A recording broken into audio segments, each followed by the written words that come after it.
The big question I often ask myself is, why is it that people don't trust politicians? I think there are plenty of reasons why people don't trust politicians.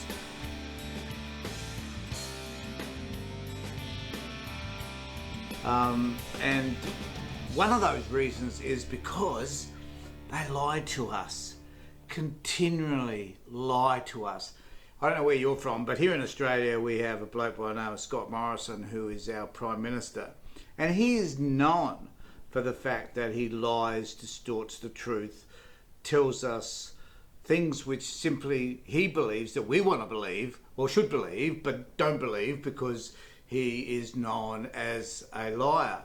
And then in the United States you've had Donald Trump, who is well renowned for his lying. This is his thing. This is his stick. This is what he does. He lies. And yet people believe somehow that lying is okay, that it's all okay to stretch the truth, to convince us of your narrative rather than what is the truth, whether an election is stolen, whether or not the rollout for the pandemic in terms of vaccinations has been appropriate, which is a problem here in Australia, and whatever it is that they wish to lie about. Well, here in Australia, they've lied about the amount of harassment and abuse that happens within Parliament, within government itself. They refuse to take responsibility for all the things that go wrong. And yet we as a society tend to put up with it. We accept it as being the norm. We don't do anything about it. We have the opportunity when it comes to elections to kick them out, but we don't. Or we keep putting back in place those people who continually distort the truth and lie to us. Now, why is this so? If you're watching this video, I want you to respond. I want you to tell me why you think that people are elected who will lie to. Do they become so involved in this system? Do they thirst for power? Do they thirst for recognition? Are they narcissistic? Are some of them psychopaths, for Christ's sake? Who are these people that we're electing? Why don't we elect people that we can trust? What is it about people who stand for politics, who want to become involved in political life? Is it because they believe that they can make a difference? Do some of them want to make a difference? Or do they want to take the mantle of political power to the point whereby they want to simply control the narrative that best fits with them? And if that narrative changes, for example, a pandemic, which changed the whole narrative around how governments should manage communities, society in general, and how we should deal with those people that disagreed with vaccinations and so on. It just changed the whole ball game. And so we wound up with these almost polarised views about whether people should have a jab or not.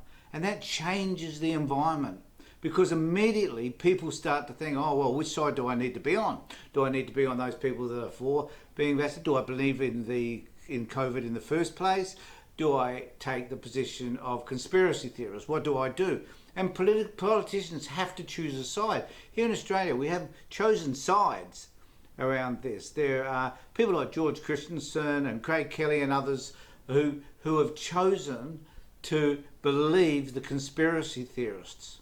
Now, I'm not in a position to say whether conspiracy theories are right or wrong, even though most of the time I think they're shit. However, it is important for us to be able to work out whether or not these people are acting in our best interest, or are they simply trying to market themselves to a particular group of people.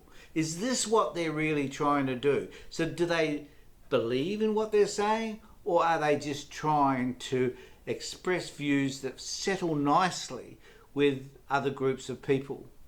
I want you to tell me what you think.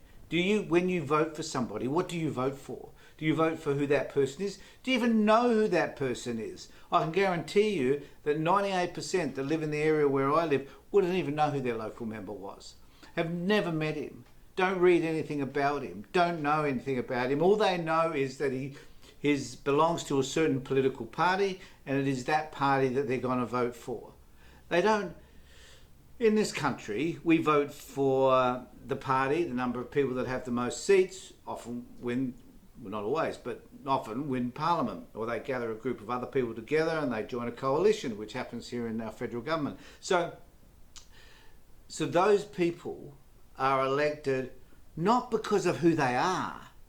They're elected because of the party they represent and whether or not we think that the ideals of that party fit with us, right? So we're not voting. So then it explains itself, doesn't it? We get these dickheads running our government who we haven't actually got to know or vote for, in the sense that we don't vote for them, we vote for the political party to whom they belong. And it's wrong. It is time we got out and started to understand who the people are that we're voting for. Now, there's a real thrust here in Australia now for independence, that it's really important that independents, people that do not align themselves with either party or the two major parties or whatever, take on some of the seats, particularly in the lower house, so that they can determine the type of government that we could have and keep the government to account. Because what happens is the majority rules, and they rule in everything. They can make decisions that are not in our best interest, not in my best interest. They can make social changes going to disadvantage millions of people, and we can't do anything about it because there's no checks and balances. There's nobody standing up saying, okay, buddy, you've hardly got enough votes, therefore you need to listen to what I say. I'm going to tell you what I want before I give you my vote so that you can do what you need to do. Or even hold up legislation so that legislation cannot be passed unless they have a number of people voting for them, or they have to abandon that legislation entirely. We live in a society today that cares so little about the political influences that there are, that we allow people who do not honestly represent us to make decisions that is about their interests and their interests alone. Whereas a politician should be a person that is interested in their community, what the community wants. Now, it doesn't mean everybody in that community is going to agree with everybody else, because clearly that doesn't happen. But at the end of the day, it is about at least tapping into what the community needs and what is in the community's best interest. And that's what politicians should be doing. But they don't. They don't. And they don't because you and I don't care enough about what it is that we need to have in our community, and what sort of person do we need to have that's going to represent our values, that is about us, not about them. And that's the issue. Thanks for being with me. Take care, look after yourselves, and above all, be safe.